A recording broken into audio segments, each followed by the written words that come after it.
Okay, students, welcome to class today on this Friday. Try something a little different today. On Friday the 4th. Hope you guys are doing well.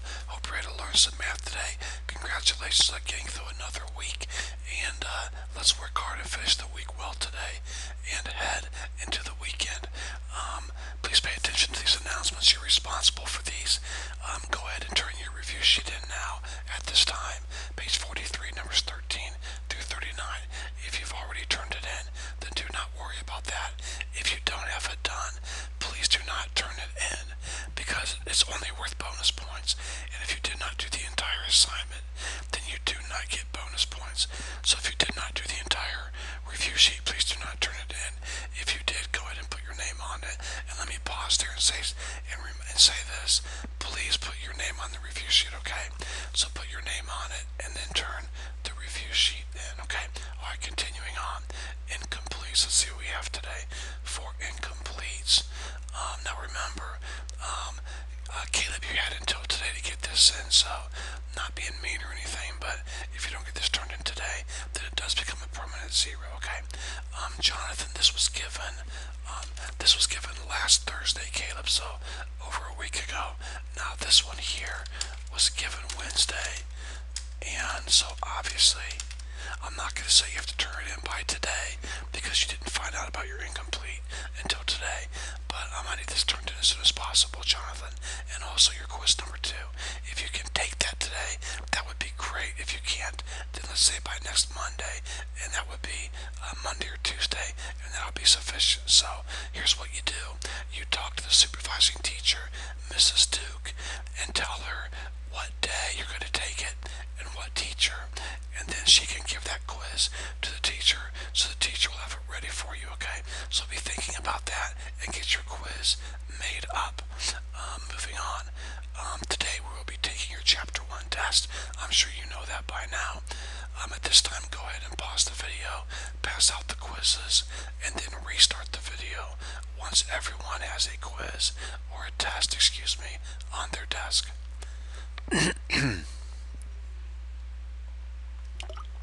Okay, here we go.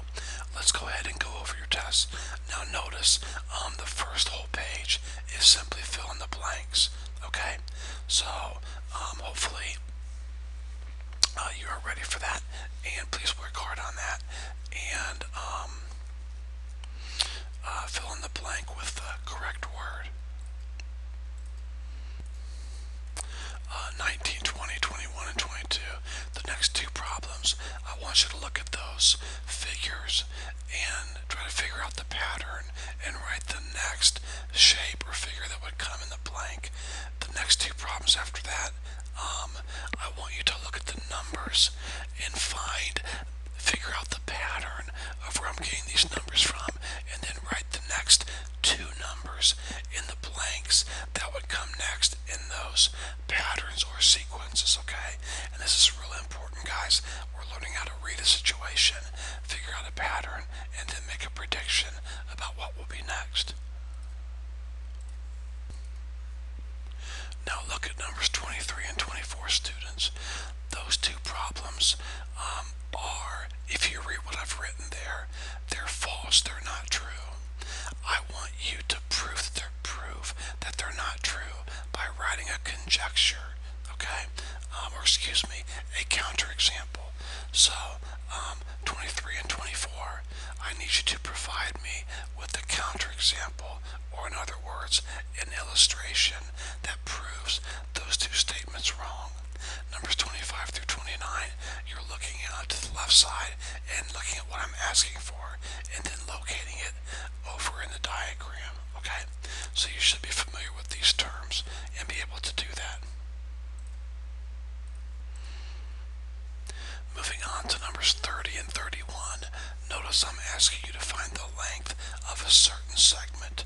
By the way, when you look at number 31, the distance, the entire distance all the way across is 30, okay? So for number 31, when it has a 30 there, that 30 is the length of the entire segment. Numbers 32 and 33, measure of a missing angle or the designated angle. Notice on number 33, the entire angle altogether is 150 degrees, and that smaller angle is 60. Okay, so understand what's being drawn there. Now the last problem, number 34, I want you to write that angle with three different ways, three different names. We have learned how to do that. Write that angle with three different names. Alright? Okay guys, that's all for today. Go ahead and get started on your test. Have a great 3-day weekend. Contact me if you have any questions. And by the way, if some of you do not, if some of you struggle with finishing the test, you do need to finish it before you leave today. Whether that's in the office after school or whatever, because that test is very reasonable. A lot of you will finish probably early, and if that happens, find something to do, a book to read or whatever, or homework to work on, okay? However, it does need to be finished before you leave today. You cannot come in Monday